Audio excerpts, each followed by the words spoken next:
জয় শ্রীকৃষ্ণা। রাধে রাধে।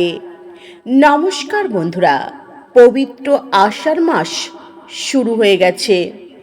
আর এই আষাঢ় মাসে ভুলেও এই দিনগুলিতে তুলসী গাছে জল দেবেন না। বাংলা বর্ষ পঞ্জিকা অনুসারে তৃতীয় মাস হলো আষাঢ় মাস। হিন্দু ধর্মে আধ্যাত্মিক ও প্রাকৃতিক দিক থেকে অত্যন্ত পবিত্র ও গুরুত্বপূর্ণ এই আষাঢ় মাস। এই মাসটি ভক্তি ও আত্মা শুদ্ধির এক পবিত্র সময়। আষাঢ় মাসের সঙ্গে এই ব্রহ্মাণ্ডের পালনকর্তা ভগবান বিষ্ণুর এক গভীর সম্পর্ক রয়েছে। এই মাসটি হলো আধ্যাত্মিক শক্তির জাগরণের সময়। আষাঢ় মাসের শুক্লাপক্ষের দেবশয়নী বা শয়ন একাদশী পালন করা হয়। সনাতন ধর্ম বিশ্বাস অনুসারে এই দিন থেকে ভগবান শ্রীবিষ্ণু 4 মাসের জন্য ক্ষীরসাগরে যোগনিদ্রায় মগ্ন হন। আর এই 4 মাস স্বয়ং দেবাদিদেব মহাদেব এই সৃষ্টির ভার রক্ষা করেন। তাই এই সময় নির্দিষ্ট কিছু নিয়ম পালন করলে পরিবারের ওপর ঐশ্বরিক আশীর্বাদ বর্ষিত হয়। সনাতন হিন্দু ধর্মশাস্ত্র অনুসারে আষাঢ় মাস হল স্বয়ং ভগবান শ্রীবিষ্ণুর মাস। আর তুলসী হল ভগবান শ্রীহরি বিষ্ণুর সব থেকে প্রিয়। তাই এই পবিত্র মাসে তুলসী দেবীর আরাধনা করলে পরিবারে সুখ শান্তি সমৃদ্ধি ফিরে আসে। এই পবিত্র আষাঢ় মাসে শাস্ত্র অনুসারে এমন কয়েকটি দিন রয়েছে যে দিনগুলিতে তুলসী গাছে যদি ভুল করেও জল অর্পণ করে ফেলেন তো আপনাদের উপকারের বদলে মারাত্মক ক্ষতি হতে পারে। সংসারে নেমে আসতে পারে চরম ভয়ঙ্কর দুঃখ দারিদ্রতা। সনাতন ধর্মশাস্ত্র অনুসারে তুলসী গাছকে সাক্ষাৎ মাতা লক্ষ্মী দেবীর স্বরূপ মানা হয়েছে। হিন্দু ধর্মের প্রত্যেকটি বাড়িতে তুলসী গাছ রয়েছে। আর আমরা নিয়মবিধি মেনে সেই তুলসী গাছের পূজা করি, তুলসী গাছে জল অর্পণ করি।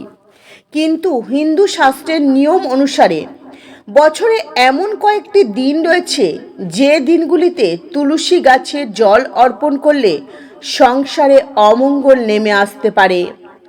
আষাঢ় মাসে এমন কয়েকটি দিন রয়েছে যে দিনগুলিতে তুলসী গাছে জল দেওয়া নিষেধ রয়েছে। জ্যোতিষশাস্ত্র ও বাস্তুশাস্ত্র অনুসারে এই বিষয়ে বারবার সতর্কও করা হয়েছে। কিন্তু কেন এই নিষেধাজ্ঞা? আষাঢ় মাসে এই পবিত্র দিনগুলিতে তুলসী গাছে জল অর্পণ করলে পরিবারে মারাত্মক বিপদ নেমে আসতে পারে। এই ভুলের কারণে আপনার সংসারে কেন চরম ভয়ঙ্কর দারিদ্রতা নেমে আসতে পারে তা আজকের এই ভিডিওতে আপনাদের জানাবো। তাই আমার প্রত্যেক বন্ধুদের কাছে অনুরোধ রইল, ভিডিওটি মনোযোগ সহকারে শেষ পর্যন্ত দেখবেন। ভিডিওটি ভালো লাগলে একটি লাইক করবেন, কমেন্টে মনে ভক্তি ও ভালোবাসা রেখে জয় শ্রীকৃষ্ণ রাধে রাধে লিখতে ভুলবেন না।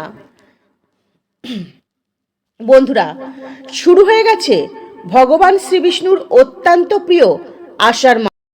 এই 4 মাস ভগবান শ্রীবিষ্ণু যোগ নিদ্রায় থাকেন। তাই এই সময় বিবাহ, অন্নপ্রাশন, গৃহপ্রবেশ এই শুভ কাজগুলি শাস্ত্রে নিষেধ রয়েছে। এই মাস থেকে শুরু হয় চতুর্মাস্য ব্রত। চতুর্মাস্য ব্রত শুরু হয় আষাঢ় মাসের শয়ন একাদশী থেকে এবং কার্তিক মাসের প্রবোধনী একাদশীতে এই চতুর্মাস্য ব্রত সমাপ্ত হয়।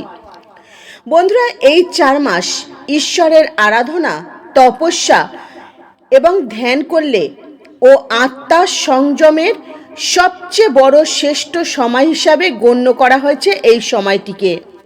বন্ধুরা, আমরা সকলেই জানি প্রত্যেক দিন তুলসী গাছে জল অর্পণ করলে পুণ্য লাভ হয়, গৃহে সুখ শান্তি বজায় থাকে। কিন্তু সনাতন ধর্মে এমন কিছু শুভ দিন রয়েছে এবং এমন কিছু নির্দিষ্ট সময়ের কথা বলা রয়েছে, যে সময়ের কথা শাস্ত্রে উল্লেখ রয়েছে। যে সময় 1 ফোঁটা জল তুলসী গাছে অর্পণ করলে চরম ভয়ঙ্কর দারিদ্রতা জীবনে নেমে আসতে পারে।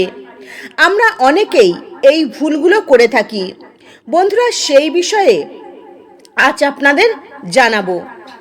বন্ধুরা, অনেক ভক্তরা রয়েছেন প্রত্যেক দিন নিয়মবিধি মেনে তুলসী গাছে জল দেন, রবিবারও বাদ দেন না।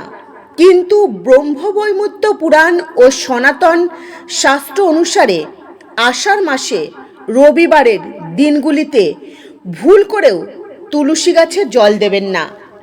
কারণ এই রবিবার দিনগুলিতে তুলসী দেবী বিশ্রামে থাকেন। মাতা তুলসী দেবী সারা সপ্তাহ ধরে ভগবান বিষ্ণু এবং জগৎ সংসারের কল্যাণের জন্য নিরন্তর প্রার্থনা করেন, কিন্তু তিনি অত্যন্ত ব্যস্তও থাকেন। তাই রবিবার দিনগুলিতে আপনারা তুলসী গাছে ভুলেও জল দেবেন না। মাতা তুলসী দেবীকে বিশ্রামে থাকতে দিন। রবিবার দিনে তুলসী গাছে জল দেওয়া, তুলসী পাতা তোলা, তুলসী গাছ স্পর্শ করা মহা পাপ বলে গণ্য করা হয়েছে।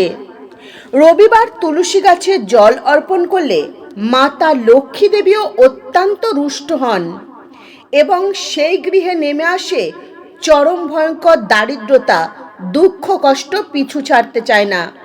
তাই আষাঢ় মাসে যে কয়েকটি রবিবার রয়েছে সেই দিনগুলিতে ভুল করেও তুলসী গাছে জল অর্পণ করবেন না।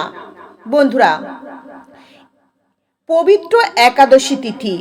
সনাতন ধর্মে একাদশী তিথি হল ভগবান শ্রীহরি বিষ্ণুর অত্যন্ত প্রিয় তিথি। আর মাতা তুলসী দেবী হলেন ভগবান শ্রীহরি বিষ্ণুর পরম ভক্ত। সনাতন ধর্মশাস্ত্র মতে আষাঢ় মাসের প্রত্যেকটি একাদশী তিথিতে মাতা তুলসী দেবী সাক্ষাৎ ভগবান শ্রীহরি বিষ্ণুকে প্রসন্ন করবার জন্য নির্জলা ব্রত উপবাস পালন করেন। তিনি এক ফোঁটাও জল গ্রহণ করেন না। বন্ধুরা, এখন যদি আপনি পুণ্য লাভের জন্য একাদশী তিথিতেও তুলসী গাছে ভুলেও জল অর্পণ করে ফেলেন, তবে মাতা তুলসীর ব্রত ভঙ্গ হয়ে যাবে। তাই এমন অশুভ কাজ আপনারা কখনোই করবেন না। আষাঢ় মাসের একাদশীতে যখন ভগবান শ্রীহরি বিষ্ণু, আষাঢ় মাসের স্বয়ং একাদশীতে যখন ভগবান শ্রীহরি বিষ্ণু 4 মাসের জন্য যোগনিদ্রায় যান, তখন ভুল করেও তুলসী গাছে জল দেওয়ার এই নিয়মগুলি অবশ্যই পালন করবেন। এতে সংসারের মঙ্গল হবে, আপনার পরিবার সুখ, শান্তি, সমৃদ্ধিতে ভরে উঠবে। এছাড়াও বন্ধুরা, সূর্যগ্রহণ, চন্দ্রগ্রহণ, সনাতন ধর্মে যে কোনো গ্রহণের অশুভ সময় সূতক কাল থেকে ধরা হয়। এই সময় নেতিবাচক শক্তির প্রভাব সব থেকে বেশি শক্তিশালী হয়ে ওঠে। অত্যন্ত অশুভ সময় এই গ্রহণের সময়। তাই গ্রহণের সময় ভুল করেও তুলসী গাছ স্পর্শ করবেন না, তুলসী গাছে জল দেবেন না।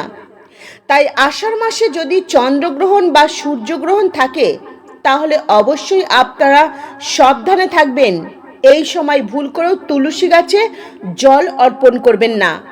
এতে তুলসী দেবীর পবিত্রতা নষ্ট হয়ে যায় এবং নেতিবাচক শক্তি সোজা গৃহের ভেতরে প্রবেশ করে। বন্ধুরা, সনাতন ধর্ম ও বাস্তুশাস্ত্র অনুসারে সূর্য অস্ত যাওয়ার পর অর্থাৎ সন্ধ্যাবেলায় কখনোই তুলসী দেবীকে আপনারা বিশ্রাম ভঙ্গ করবেন না। কারণ এই সময় তুলসী দেবী বিশ্রামে যান। তাই এই সময় ভুল করেও তুলসী গাছে জল দেবেন না, তুলসী গাছ স্পর্শ করবেন না। আষাঢ় মাসের সন্ধ্যাবেলায় তুলসী তলায় একটি শুদ্ধ গাওয়া ঘিয়ের প্রদীপ জ্বালিয়ে দিন এবং ধূপ জ্বালিয়ে দিন। এতে অত্যন্ত শুভ ফল লাভ করতে পারবেন। এই সময় তুলসী গাছে জল অর্পণ করলে গৃহে অশুভ প্রভাব নেমে আসতে পারে, গৃহের সদস্যর উপর রোগ ব্যাধি দেখা দিতে পারে এবং গৃহে অশান্তি, কলহ, বিবাদ বাঁধতে পারে। বন্ধুরা, কেন এই দিনগুলিতে তুলসী গাছে জল দেওয়া নিষেধ?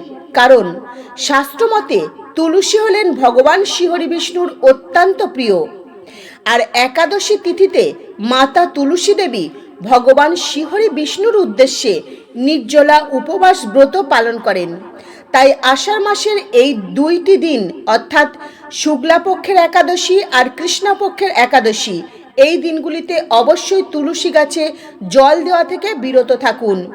ভুল করেও যদি তুলসী গাছে জল দিয়ে ফেলেন, মাতা তুলসী দেবী রুষ্ট হবেন এবং মাতা তুলসী দেবীর ব্রত ভঙ্গ হয়ে যাবে। এর ফলে গৃহে নেমে আসবে নেতিবাচক শক্তির প্রভাব। রবিবারে তুলসী গাছে জল দেওয়া থেকে বিরত থাকবেন। এই পবিত্র দিনে মাতা তুলসী দেবী কখনো জল গ্রহণ করেন না, কারণ এই দিনে মাতা তুলসী দেবী বিশ্রামে থাকেন। তাই কখনো তাকে রবিবার দিন তুলসী গাছে জল দিয়ে বিরক্ত করবেন না। এই 4 মাস ভগবান বিষ্ণু যোগনিদ্রায় যাওয়ার আগে মাতা তুলসী দেবীকে এই জগৎ কল্যাণের দায়িত্ব দেন। তাই এই 4 মাস মাতা তুলসী দেবীর ভালো করে সেবা যত্ন করুন, সঠিক নিয়ম মেনে তুলসী দেবীর আরাধনা করবেন। এতে ভগবান শ্রীবিষ্ণু ও মাতা লক্ষ্মীর কৃপা ও আশীর্বাদ লাভ করতে পারবেন, যার ফলে সংসারে কখনো অর্থের অভাব হবে না। তো বন্ধুরা, আজকের মতো ভিডিও এই পর্যন্তই। আপনারা ভালো থাকবেন, সুস্থ থাকবেন। নমস্কার, হরে কৃষ্ণ।